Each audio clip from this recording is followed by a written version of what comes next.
tu acha que ele se importa com o fato da Venezuela ser um narco-estado? Porque, sei lá, é meio que, puta...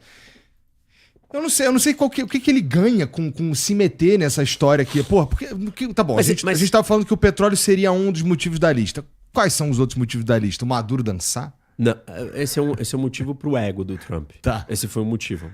Você diria que isso rolou de fato? Sim, porque o Trump, ele não tinha desde o começo a decisão de que ele queria retirar o Maduro do poder. Tá. Ele queria trabalhar com o Maduro. Ele queria fazer pressão pro Maduro ceder. Uhum. E aí o Maduro começou a provocar. Falou, você tá blefando. Você não vai me atacar. Começou... E aí eles começaram a mandar um monte de mensagem pro Maduro. Falar, a gente tem um acordo para te propor. Sai do país, vai, pega se torna um exilado, vai pra Turquia, fica lá, ninguém vai te acusar de crime nenhum, você tá livre, ninguém vai te perseguir, leva um dinheiro aí, vai com a sua família, você tá na paz. Ele não aceitou. Aí tudo bem. Aí o Trump foi lá, aí o Trump vai building up, né? Vai mobilizando mais tropas, manda o maior porta-aviões do mundo. Começa a parecer que ele é fraco. E aí o Maduro vai lá e faz uma dancinha no TikTok, tipo zombando. Vem me pegar, lá. Bom, aí o Trump olhou e aí mexeu no ego dele. Esse é um fator? Certamente é um fator na decisão. É o único fator? Não, porque é simplista falar que é o único fator. É simplista falar que é só o petróleo. Existem outros fatores mais importantes ainda para os Estados Unidos, além da dancinha e além do petróleo, que é a tal da doutrina Monroe. Que é uma história das antigas, né? Isso, século XIX. Os Estados Unidos viram e falaram assim, a Europa não pode estar posicionada dentro do continente americano. Ela não pode ter colônias aqui, ela não pode continuar expandindo, porque isso era uma segurança nacional para os Estados Unidos. Do ponto de vista geográfico, isso é pura geopolítica. Vários pensadores clássicos da geopolítica, de Mahan, que fala do poder marítimo, a Speakman, que fala do Rhineland e escreve sobre o poder da costa da Eurásia. Os dois falam. O que faz os Estados Unidos estar numa posição privilegiada no mundo é o fato dele estar no continente americano. O continente americano tem características únicas. Primeiro, ele está separado de todos os outros continentes por 2 grandes oceanos. Segundo, a América do Norte só tem fronteira com 2 países. Um deles é o Canadá, pouco habitado, que é uma extensão cultural, política da mesma história do que é os Estados Unidos. E no Sul tem o México, que é uma outra civilização, mas ainda assim não párea, não tem força suficiente para nos ameaçar. Aí pode surgir uma outra potência nas Américas? Pode, na América do Sul. Mas a América do Sul está isolada geograficamente da América do Norte por alguns obstáculos geográficos. Já falei disso aqui, acho que com você lá atrás. Cordilheira dos Andes, Floresta Amazônica e o Istmo da América Central. Então não tem como marchar tropas do Brasil para lá, não consegue passar. E aí, então, eles olharam e falaram assim, os Estados Unidos estão numa posição muito privilegiada no tabuleiro do mundo. A não ser que um país de fora venha e construa bases aqui do lado. Ou nas ilhas do Caribe, ou num país na América Central, ou num país na América do Sul. E aí vai ser um problema. E aí surge, então, a doutrina Monroe, baseada na geopolítica para a defesa e sobrevivência do território americano e para a fundação da nação americana. Porque a nação estava toda dividida e ela era vulnerável. Então, ela não estar vulnerável ajudava a formação dos Estados Unidos e ajudava a sua segurança por consequência. Óbvio que a evolução dessa doutrina se ninguém pode vir aqui e se ninguém vai interferir, essa área vai ser minha. Então, ela pula de uma doutrina puramente de defesa para ser uma doutrina hegemônica, imperial, de domínio, de zona de influência. E é isso que vai acontecendo. O Trump resgatou essa doutrina e falou assim, a região mais importante para os Estados Unidos no mundo é as Américas. Isso nunca aconteceu. A não ser no século XIX. E isso é uma novidade. E aí, por que ele faz isso? Porque ele percebe que esses países inimigos e rivais dos Estados Unidos podem estar construindo bases muito sólidas dentro desse continente, que é o único jeito de acessar geograficamente os Estados Unidos de uma forma mais ameaçadora. Sim. E ele escreve isso na Estratégia de Segurança Nacional Americana, que foi publicada agora no final do ano, em novembro, dezembro. E ele diz, olha, esse daqui é uma segunda versão da doutrina Monroe, a terceira versão, e a minha versão. E as Américas, o hemisfério ocidental, é o mais importante para os Estados Unidos. E nós não vamos deixar a influência dos outros aqui. Quais são essas influências? O lugar onde tem a maior presença de todos é a Venezuela. Porque é o estado que está próximo do eixo das ditaduras, que eu sempre falo, né? Que é Rússia, China, Irã e Coreia do Norte, e Venezuela como um irmão menor. Então, você tem Grupo Wagner, você tem Guarda Revolucionária Iraniana, você tem Hezbollah, você tem Hamas, você tem Farc, na Venezuela. Tudo. Você tem inteligência cubana, que protege os 30 e poucos, 40 e poucos, na verdade, que morreram na operação para capturar o Maduro, eram todos do serviço de inteligência cubano, ou quase todos. Porque eu vi que Cuba decretou luto e tudo mais. Isso. Então, assim, a Venezuela já tinha sido invadida. A Venezuela já tinha sido ocupada por todos esses países. A Venezuela, por ser um estado fraco e falido, né, de uma ditadura em franca decadência, ela começou a depender demais desses outros países. Esses outros países começaram a ter uma presença muito grande. Isso é assustador do ponto de vista da segurança nacional para os Estados Unidos. Então, essa discussão não é sobre os Estados Unidos é bonzinho ou não. O jogo do tabuleiro de poder os seus inimigos vão tentar te cercar e vão tentar se aproximar e te colocar num checkmate. Ou você se posiciona e se movimenta, ou você vai rodar. E simplesmente o que está acontecendo é isso. Os Estados Unidos percebeu, olha, o que nos protege em última instância são esses oceanos. Essa é uma leitura do Trump. E uma leitura embasada na pura geopolítica. E aí ele fala, a Venezuela é o pior de todos esses lugares. A Venezuela, ao mesmo tempo, é o lugar onde tem o narcotráfico. A Venezuela é o lugar que está mandando mais imigrantes, não só para os Estados Unidos, para o Brasil. O maior número de imigrantes no Brasil, agora passou Portugal, são venezuelanos que estão aqui. A Venezuela é um lugar que, além de tudo isso, tem riqueza também. Então dá para justificar. Isso daí pode virar alguma coisa que dê certo. Tenta fazer isso com o Haiti. O Haiti não tem, é metade de uma micro-ilha. Como é que você vai fazer o Haiti dar certo? A Venezuela talvez exista a chance de fazer dar certo. Não porque você está necessariamente preocupado com a vida dos venezuelanos, mas porque uma Venezuela não dando certo, ela é um terreno fértil para todos os problemas do mundo transbordarem e chegarem no seu lugar. Se eu estou dizendo que a Venezuela é o lugar mais perigoso do ponto de vista geopolítico para os Estados Unidos, pela presença de toda essa galera, de todos esses países, é óbvio que esse é o lugar número 1 que você tem que fazer alguma coisa. Entendeu? Então, tirar o Maduro tem um efeito prático nesses grupos que estão na Venezuela? Porque assim, agora estão com medo, porque assim, o regime continua. Continua. Né? A Rodrigues está lá, meio que agora ela concede algumas coisas para os Estados Unidos aí, parece sair um acordo que tem deles produzirem petróleo, não sei o quê, mas é o regime. Então tá lá o cara ainda, né, do Hamas, talvez. O negócio vai acontecer em etapas, mas só finalizar esse raciocínio, eu volto para essa pergunta. Tá bom.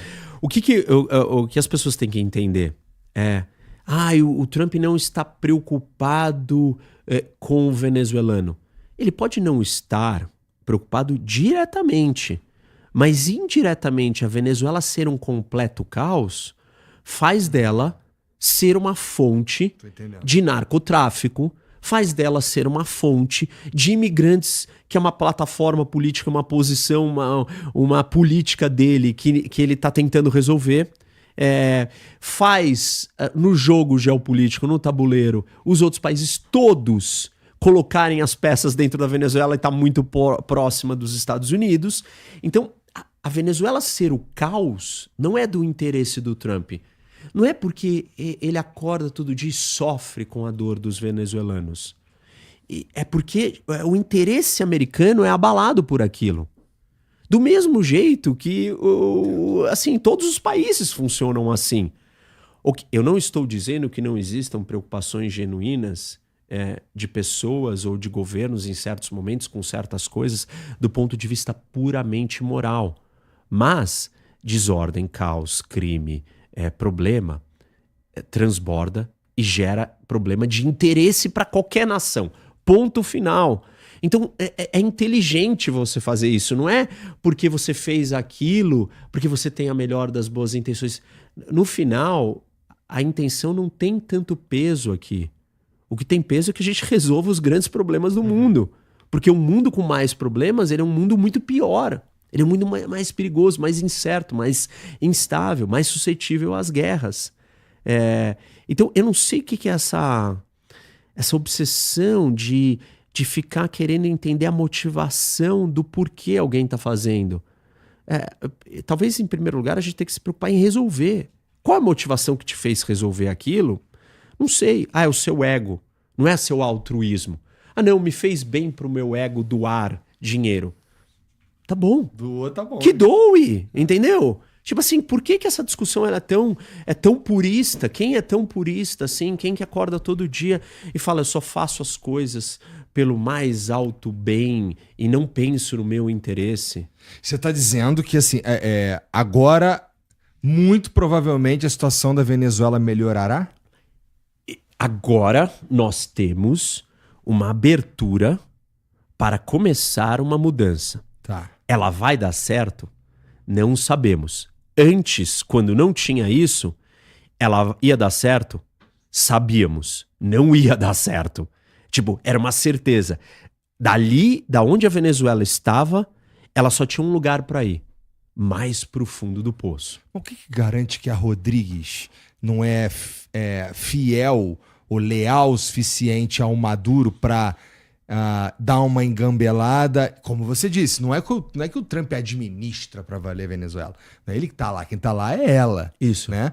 O que garante pra gente, por exemplo, que ela não vai dar um Pelé no Trump e... Ela pode. Ela pode. Ela pode. Porque o regime tá lá. Isso. Só que, vamos lá. Ele fez uma ação. E ele, como é que é o quarto dele? E óbvio que isso é um serviço de inteligência. Não é, vazou combinado. Não. É serviço de inteligência, isso. Eu vou lá, grampeio o seu telefone, você é o cozinheiro da casa do Maduro, aí eu escuto você falando que você vai não sei o quê, aí eu descubro que você tem não sei quem. Eu vou juntando todas as peças e eu vou construindo a história inteira. Até que os Estados Unidos construíram um prédio que era uma imitação da casa do Maduro. E eles Teve isso, não vi. Teve. E passaram meses treinando a invasão da casa. Por quê? O Maduro tinha um quarto do pânico. E eles achavam que quando eles entrassem, ele ia dar tempo dele se trancar no quarto do pânico, dentre muitos dos obstáculos que a operação enfrentaria. E eles conseguiram entrar em 47 segundos. E ele estava fechando a porta do quarto do pânico e não conseguiu fechar a tempo porque os soldados e os policiais americanos chegaram, impediram e pegaram ele. Tão bem sucedida que foi a operação. Então, não é que teve um vazamento. Um serviço e uma operação de inteligência coletou as informações. Fez alguém contar alguma coisa? Certamente. Deu dinheiro para alguém contar outra coisa? Certamente. Coagiu alguém para contar outra coisa? Certamente. Pegou a informação do celular de alguém que o cara nem sabe que certamente. Então, você juntou tudo isso, construiu o cenário e falou, vamos fazer a operação. E podia ter dado... isso violação do direito internacional. Isso. Eu tô brincando. Isso. Não, mas assim, tipo, cadê? Os espiões russos não estão no Brasil. Isso não é violação do direito internacional. É verdade. Os espiões russos não estão na Europa. Não, mas e os espiões de Israel? Não, e os da China? Só o Brasil que não tem espião. Só o Brasil que não tem espião, mas o resto do mundo inteiro tem espião. Como assim? Que mundo é esse que as pessoas estão querendo fantasiar? Não, a espionagem é a violação do direito internacional. Sério? Em que momento da história não existiram espiões? Na história humana, a humanidade nasceu e ela nasceu e inventou o espião. E nós estamos falando, não, o direito internacional não deixa ter espião. Entendi. Caramba, tá bom. Então tamo a salvo. Entendi, então o direito internacional não deixa ter espião, então a gente não vai mais trabalhar com espião.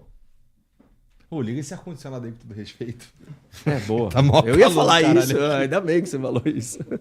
Legal. Então, tá. Então a gente tem... Não, mas a gente tá perdendo a gente abriu umas caixas e deixou elas abertas então e não voltamos. Eu tô falando da operação. Vai.